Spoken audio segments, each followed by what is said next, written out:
नमस्कार किसान भाई, मेरा नाम है डॉक्टर चरणदीप सिंह और मैं स्वागत करता हूं अपने यूट्यूब चैनल पे।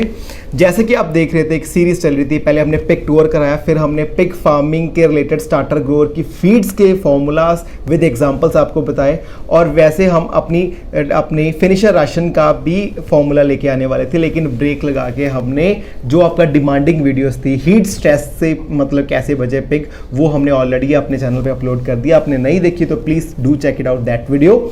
और आज हम फिर अपना टॉपिक फीड को छोड़ के एक नया टॉपिक लेके आए जो बहुत चिंता का विषय बना पड़ा है।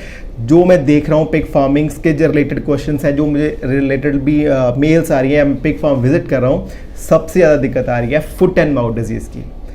वैसे आपको पता है कि नॉर्मली ये बीमारी इतनी ज़्यादा प्रभावित नहीं करती पिग्स को और कोई पशु को भी, क्योंकि ये रूमिनेंट्स में भी होती है और मोनोगैस्ट्रिक में पिग्स में खास करके होती है। इस साल इस बीमारी का क्यों ज़्यादा प्रकोप आया है, खास करके इस नॉर्थ साइड में, पंजाब साइड में?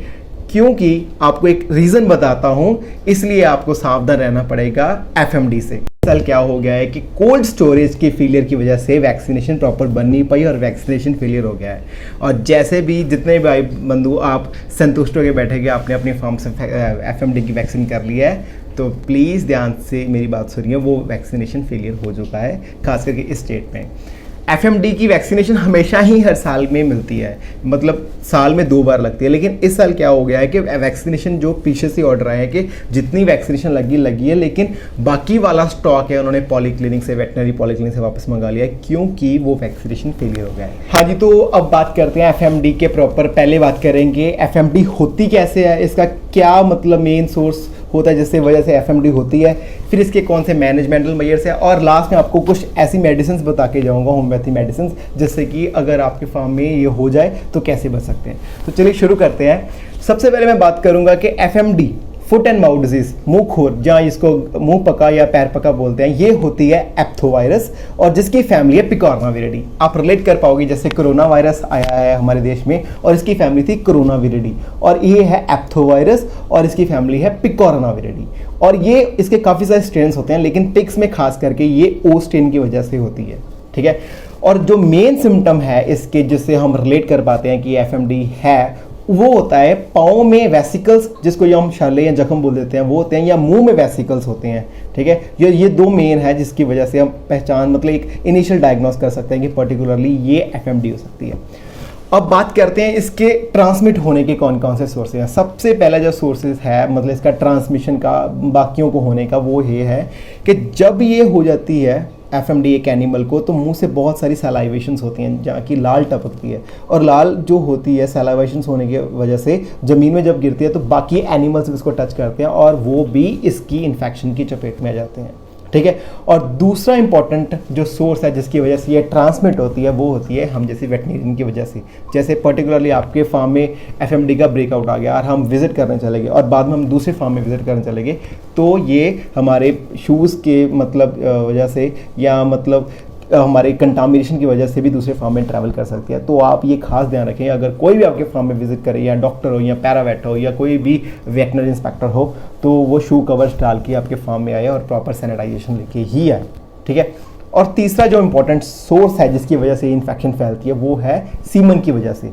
अगर कोई पिग को ऑलरेडी इन्फेक्शन है तो वो उसके सीमन में भी इन्फेक्शन होगी, और अगर वो किसी फीमेल को क्रॉस करेगा तो वो इन्फेक्शन उस फीमेल में भी जाएगी, ठीक है। और चौथा हमारा लास्ट पॉइंट है, ये है हमारा दूध की वजह से। अगर कोई मतलब फीमेल को इन्फेक्शन है और उसके दूध में भी ये वायरस जाएगा और उसके बच्चों को भी आगे इन्फेक्शन कॉज होगी। तो ये हैं कुछ ऐसे मतलब ट्रांसमिशन के सोर्स जिसकी वजह से ये एफएमडी फैलती है, और हम इसको रोकने के लिए मैनेजमेंटल मेजर्स अब डिस्कस करने वाले हैं। हाँ जी, तो बात करते हैं साइंस और सिम्टम्स कैसे कैसे आते हैं जब हमें पशुओं में फुट एंड माउथ डिजीज होती है। फुट एंड माउथ डिजीज होती है इंटरडिजिटल स्पेस, जो पाँव की हूफ की जो स्पेस होती है ना, इंटरडिजिटल स्पेस, जिनमें भी इंटरडिजिटल स्पेस होती है उन एनिमल्स में ये फुट एंड माउथ डिजीज होती है। और ये स्पेस सबसे पहले आपको पता ही है कि रूमिनेंट्स, हमारी कैटल में, बफलो में, शीप में, गोट में, इन सभी में ये स्पेस होती है, और मोनोगैस्ट्रिक में होती है पिग्स में। जिन जिन एनिमल में ये इंटरडिजिटल स्पेस है उन एनिमल्स में फुट एंड माउथ डिजीज होती है। जो मेन सिम्टम इसका आता है वो होता है वो जो कॉर्नोट स्पेस है, कॉर्नोट स्पेस होती है इंटरडिजिटल स्पेस में साथ, उसमें सूजन आ जाती है, ठीक है। उसमें सूजन आ जाएगी और मुंह में वेसिकल्स आ जाएंगे, ठीक है। और दूसरा इसका मेन जो सिम्टम है वो है हाई फीवर। एनिमल को 103, 4, 5, 6 तक जो हाई फीवर आएगा, अगर एनिमल को वेसिकल्स भी है और साथ में हाई फीवर भी है तो ये कंफर्मेटरी ऑलमोस्ट होता है और डायग्नोस करना इजी हो जाता है कि particularly foot and mouth disease ही है। लेकिन अगर एनिमल को सिर्फ छाले वेसिकल्स ही हैं पाँव में, मुंह में और फीवर नहीं है तो ये और भी मतलब रीजंस हो सकते हैं कि पशु में ही क्यों है। बाई चांस कोई फीड में ऑफेड हो गया, ठीक है, या फिर लेटर से हम बात कर सकते कोई मिनरल डेफिशिएंसी होगी, काफ़ी कारण हो सकते हैं। लेकिन फीवर के अगर साथ में कंबाइन हो गए वेसिकल्स के साथ तो ये मतलब एक डर की बात है कि एफएमडी होगी, ठीक है। इसमें अगर बात करें तो इसको कंफर्मेशन करने के लिए हम अलाइजा टेस्ट कर सकते हैं, जिसमें वायरस को आइसोलेट करके अलाइजा की मदद से हम पर्टिकुलरली बता सकते हैं कि एफएमडी है कि नहीं। तो अब बात करते हैं जो लॉसेस होते हैं फार्म्स में, ठीक है। जैसे हम बात करें अगर तो वेट गेन वाले एनिमल्स हैं, जैसे हम बात करें ग्रोअर है हमारे एनिमल्स, अगर मुंह में छाले हो गए तो पशु नेचुरली पता ही है कि ऑफेड हो जाएगा। मुंह में छाले है तो पशु खाएगा ही नहीं, फीड ही नहीं खाएगा। अगर फीड नहीं खाएगा तो नेचुरल है कि उसका वेट गेन तो होगा ही नहीं, ठीक है। लेकिन अगर जो फीमेल है जिसने अभी अभी काल्विंग जिसकी हुई है, अगर वो उसका फीड का इंटेक कम हो गया तो पता है कि मिल्क प्रोडक्शन कम हो जाएगा। मिल्क प्रोडक्शन कम हो गया तो बच्चों तक वो दूध पहुंचेगा ही नहीं, ठीक है। तो इसमें ये निकलता है कि जो मॉर्बिडिटी है, मतलब जो इन्फेक्शन के चांसेस हैं वो होते हैं ज़्यादातर लार्ज एनिमल्स में, लेकिन जो मोर्टेलिटी है, जो मरने के चांस जाते होते हैं वो होते हैं यंग वाले पिगलेट्स में। जो 2 महीने से कम वाले पिगलेट्स हैं उनमें डेथ रेट बहुत ज़्यादा होता है एफएमडी की वजह से, क्योंकि पता है कि दूध ही नहीं आएगा तो बच्चे मरेंगे ही मरेंगे, ठीक है। ये हो गए हमारे कुछ साइन और सिम्टम्स। हाँ जी, तो बात करते हैं साइन सिम्टम्स जैसे हमने डिस्कस कर लिया। बात करते हैं कि वैक्सीनेशन में, ठीक है। वैक्सीनेशन आपको ये ध्यान रखना है कि वैक्सीनेशन अगर तो फुट एंड माउथ डिजीज आपके फार्म में ऑलरेडी हो गया तब आपने फुट एंड माउथ डिजीज का वैक्सीन नहीं देना है आपने, ठीक है। आपने ये इंश्योर करना है कि अगर पशु को प्रॉपरली वो ठीक हो गया है, आउटब्रेक कंप्लीटली खत्म हो गया फार्म में, तभी ही अपने वैक्सीन दे देना, उससे पहले अपने वैक्सीन नहीं देना। इससे अगर आपने ऑलरेडी पशु का एफएमडी और वैक्सीन भी साथ में दे दिया तो आपकी इन्फेक्शन जो पशु में फार्म में जो इन्फेक्शन है और बढ़ जाएगी, ठीक है। अब बात करें कि इसको ठीक कैसे कर सकते हैं। अगर लेटर से अगर अपने फार्म में हो गया और वेसिकल्स हमारे अल्सर्स वगैरह आ गया पशु को पैर में और मुंह में, तो क्या करना है, अगर मुंह में अल्सर्स है तो आपने करना है कि जो उसका पीने वाला पानी है उसमें थोड़ा सा पोटाशियम परमैंगनेट जिसको लाल दवाई बोलते हैं वो डाल के पशु को पिला देना है। और जो पैर है उसके हूफ्स वगैरह में अगर दिक्कत आई है तो उसमें क्या करना है, आपने जो उसके पाँव है पोटाशियम परमैंगनेट में डिप करने हैं और एक बोरिक एसिड का और साथ में ग्लिसरीन का एक पेस्ट बना के पशु के पाँव में लगाना है ताकि उसको थोड़ी सी राहत मिले। और साथ में इसको हमने चलाने हैं थोड़े बहुत एंटीबायोटिक्स, क्योंकि एंटीबायोटिक्स से साथ क्या होगा कि जो सेकेंडरी इन्फेक्शन है, वायरल इन्फेक्शन तो है ही है, लेकिन इसके कारण जो सेकेंडरी जो बैक्टीरियल इन्फेक्शन है उसको रोकने के लिए हमें साथ में एंटीबायोटिक्स भी साथ में पशु को लगाने पड़ेंगे और साथ में कुछ एनाल्जेसिक, क्योंकि पशु को पेन भी फील होगा, ठीक है, इसलिए उसको एनाल्जेसिक्स भी साथ में पशु को लगाने पड़ेंगे। और आपको ये देखना है कई पशु में जो होता है कि नॉर्मली ठीक हो जाता है, लेकिन कई पशु में जो हूफ है ज़्यादा ही डिस्ट्रॉय हो जाता है तो वो पशु को आपको फार्म में फिर कल ही करना पड़ेगा। बात करें इसकी अब मैनेजमेंटल और कंट्रोल और प्रिवेंशन की। कंट्रोल तो सबसे इंपॉर्टेंट इसका यही है कि अगर आपके फार्म में वैक्सीन हो जाए तो वो सबसे ही बेस्ट है। आपने ये करना है कि जो वैक्सीन है इसकी साल में 2 बार लगती है, 6 मंथ्स के आफ्टर लगती है। एक वैक्सीन लगती है सर्दियाँ स्टार्ट होने से पहले, दूसरी लगती है मानसून सीजन से पहले। तो 6 मंथ्स के इंटरवल्स पे ये वैक्सीन लगती जाती है। छोटे बच्चे होते हैं उनको अराउंड 1 ml की डोज लगती है डीप आईएम, और जो हमारे बड़े एनिमल उनको 2 ml की डोज लगती है डीप आईएम में। तो ये वैक्सीनेशन आपको लगवाना ही लगवाना है, बेशक आपके पशु प्रेग्नेंट हैं, आपको ये फुट एंड माउथ डिजीज का वैक्सीन आपको लगाना ही लगाना है, ठीक है। अब बात करते हैं कुछ इसके मेडिसिन के बारे में। मेडिसिन की अगर बात करें तो आपको ऑलरेडी मैंने बता ही दिया कि जो सिम्टोमेटिक ट्रीटमेंट हो सकता है इसका, तो वो डिस्कस हमने ऑलरेडी कर लिया कैसे कैसे हम इसको मेंटेन कर सकते हैं। लेकिन कुछ नई रिसर्च के अकॉर्डिंग और कई फॉर्म्स में मैंने देखा है कि कुछ ऐसी मेडिसिन है जो इफेक्टिव है एफएमडी को तोड़ने के लिए। जो अगर आपके फार्म में एफएमडी होगी तो उस फार्म अपने एनिमल्स को कैसे बचा सकते हैं। तो इसमें जो सबसे इंपॉर्टेंट जो दवाई मैंने देखी, काफ़ी मैंने देखा था, मर्क सॉल 200 करके मेडिसिन है, रुस्टॉक्स करके है, आसानिक्स करके है। लेकिन जो मर्क सॉल 200 करके मेडिसिन है एक होम्योपैथिक मेडिसिन है, मैं नाम भी आपको नीचे दे दूंगा प्रॉपरली। तो वो मेडिसिन काफ़ी इफेक्टिव है। वो आपने अराउंड जहाँ तो सीधा अपने जुबान पर या रोटी के चौथे हिस्से पर टुकड़े पे आपने मेडिसिन को ड्रॉप्स डाल के 15 से 20 ड्रॉप्स दिन में 2 बार आपको एटलीस्ट 5-6 दिन का कोर्स करना पड़ेगा और प्रॉपरली आपके जो फार्म में जो सिम्टम्स हैं वो निकल जाएंगे। ये काफ़ी इफेक्टिव है मतलब रिसर्च के अनुसार। और जो और आपको एक नुस्खा बताने जा रहा हूँ वो आपको अभी स्क्रीन पर फ्लैश होगा, वो है पशु प्रधान की जो वेबसाइट है उससे अकॉर्डिंग।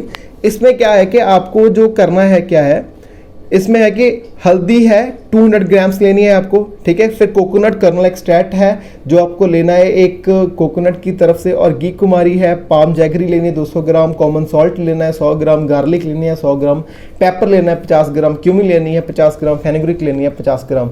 ये सभी जो इंग्रेडिएंट्स हैं मतलब इन सभी को ग्राइंड कर लेना है प्रॉपरली मिक्सी में, और इनका और जो पेपर वगैरह क्यूमिन है फेनुग्रीक है इनका पाउडर बना के इनको प्रॉपरली मिक्स कर देना है और पानी में इनको मिला देना है, और पानी में मिला के इनको पशु को पिला देना है, और इससे काफ़ी राहत मिलती है। इसकी डोज है 100 ml है पशु को अराउंड अडल्ट एनिमल्स के लिए, और 50 ml है हमारे शीप्स और गोट्स के लिए, और जो पिग्स वगैरह के लिए उनके भी 100 ml है अडल्ट एनिमल्स के लिए।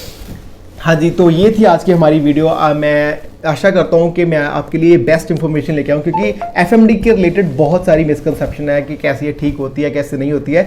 तो लास्ट में मैं ये कहना चाहता हूँ कि आपने ये जो कोशिश करने की कोशिश यही होनी चाहिए कि आपने मैनेजमेंट से एफएमडी अगर बाई चांस अनफॉर्चुनेटली फार्म में हो गई है तो आपको उसको कैसे क्योर करना है, ठीक है। क्योंकि मैंने कई फार्मर्स को देखा है अगर एफएमडी हो गया थोड़ा बहुत ठीक करके वो एनिमल को सेल आउट करते हैं। ऐसे मतलब क्या होगा, इन्फेक्शन बहुत फैलेगी, मतलब जो पशु जिनके फार्म्स में ऑलरेडी एनिमल ठीक भी हैं उनमें भी इन्फेक्शन फैलेगी। तो आपको क्या करना है, एनिमल को प्रॉपरली मैनेज करके ठीक करके बेशक फिर आप सेल कर दो, लेकिन इन्फेक्शन के एक जस्ट पॉइंट ऑफ पैसे की वजह से, प्रॉफिट की वजह से आपको सेल आउट नहीं करने हैं, ठीक है। ये थी आज की हमारी वीडियो जिसमें हमने प्रॉपरली डिस्कस किया एफएमडी की डिजीज़ के बारे में। तो प्लीज़ कमेंट सेक्शन में डू कमेंट कि अगर हमारी नेक्स्ट वीडियो हो तो वो किस टॉपिक में हो। I'm glad that my video is being watched and loved by people from different cultures, different languages, different background, different countries.